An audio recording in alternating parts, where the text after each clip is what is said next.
नमस्कार. जनतेचा आवाज 24/7 न्यूजमध्ये आपल्या सर्वांचे स्वागत. पाहूया बातमी आताच्या घडीची. प्रजासत्ताक दिनानिमित्त संजय पाटील घोगरे यांच्या वतीने भव्य रक्तदान शिबिर संपन्न.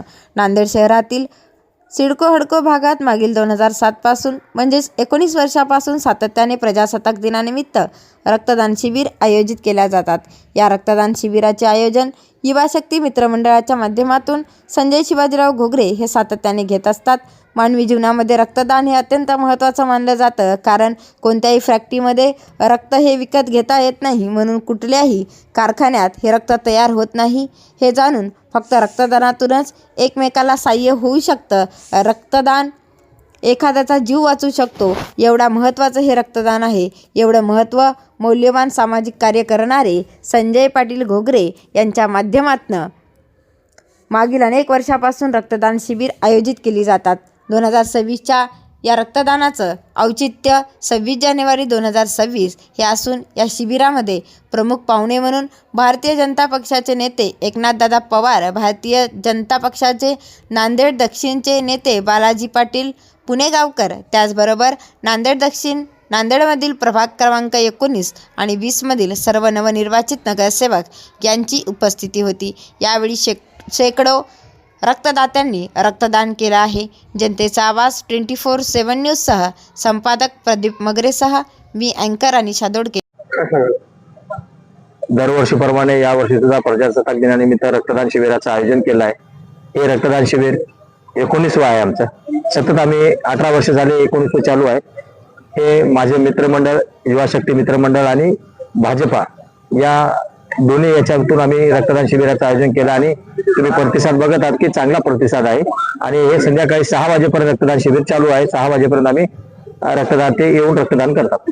आपण पहिलं राष्ट्रवादी काँग्रेस होत्या, सर्वप्रथम आपण युवा शक्ती मित्रमंडळ स्थापन केले, त्याच्यानंतर आपण राष्ट्रवादी काँग्रेस शरद पवार गटाकडून तुम्ही रक्तदान शिबिर आयोजित करत गेलात. आज भारतीय जनता पार्टी म्हणजे पक्ष असो की नसो, सत्तेत असो की नसो, तुम्ही सामाजिक कार्य चालू शकता. आमचे मार्गदर्शक नांदेड महाराष्ट्राचे माजी शिक्षण मंत्री राष्ट्रवादी, त्यांच्या मार्गदर्शनाखाली आम्ही रक्तदान शिबिराचं आयोजन केलं होतं. आणि त्यांच्या तेव्हापासून ते आम्ही पक्षाचं काही म्हणजे कोण्याही पक्षात असो, आम्ही रक्तदान शिबिर 26 जानेवारीला आम्ही घेणार म्हणजे घेणार. आणि आमचे रक्तदान शिबिरामध्ये चांगला प्रतिसाद आम्हाला मिळतो, कारण आम्ही सतत रात्री बेरात्री ज्या जनतेला केव्हाही रक्तदानाची गरज पडेल त्यावेळेस आम्ही या 4 ब्लड बँक आहेत त्या बँकेशी संपर्क करून आम्ही रक्तदान पुरवठा करतो. यामुळे आमच्या इथे रक्तदान शिबिराला प्रतिसाद चांगला आहे. अनेक कार्यकर्ते, दुसरे म्हणजे अनेक कार्यकर्ते विविध उपक्रम होते. आपण रक्तदान म्हणजे जातीचं ना पातीचं रक्तदान हे श्रेष्ठ आहे. मग आपल्याकडे सर्व धर्म जाती धर्माचे लोक रक्तदान करतात, याच्यात रहस्य गुपित काय आहे? आपण जे समोरल्याला मदत करतो, समोरल्याला गरज पडल्याच्या नंतर जे धावून जातो, त्यामुळे सर्वजण येतात. आणि जातीपाती रक्ताचा काय विषय आहे? जातीचा आणि रक्ताचा काहीच संबंध नाही. रक्तदान हे श्रेष्ठ दान आहे. आणि एक वेळेस असंच आयोग आलता की एका जवळच्याला रक्ताची गरज पडली होती आणि त्यावेळेस माझ्याकडून त्या रक्तदात्याला रक्त देता आलं नाही. त्याच्यानंतर आम्ही रक्तदान शिबिर चालू केले आणि हे सतत आम्ही आता 19 वर्ष झालं होतो. 2025 सालच्या निवडणुकीमध्ये महानगरपालिकेमध्ये शिडको जनतेने तुम्हाला भरघोस मतदानाने विजय संपादन केलेला आहे. आणि हे रहस्य असं वाटतं की तुम्ही सामाजिक कार्यक्रम म्हणा, रक्तदान शिबिर म्हणा, अखंड हरिनाम सप्ताह म्हणा, शालेय साहित्य वाटप, याचं गुपित काय तुम्हाला? नक्कीच आपण जे काम करतो, कार्य करतो, त्याचा अहवाल येतो आणि त्यानुसारच आपल्याला ही जनता निवड करते.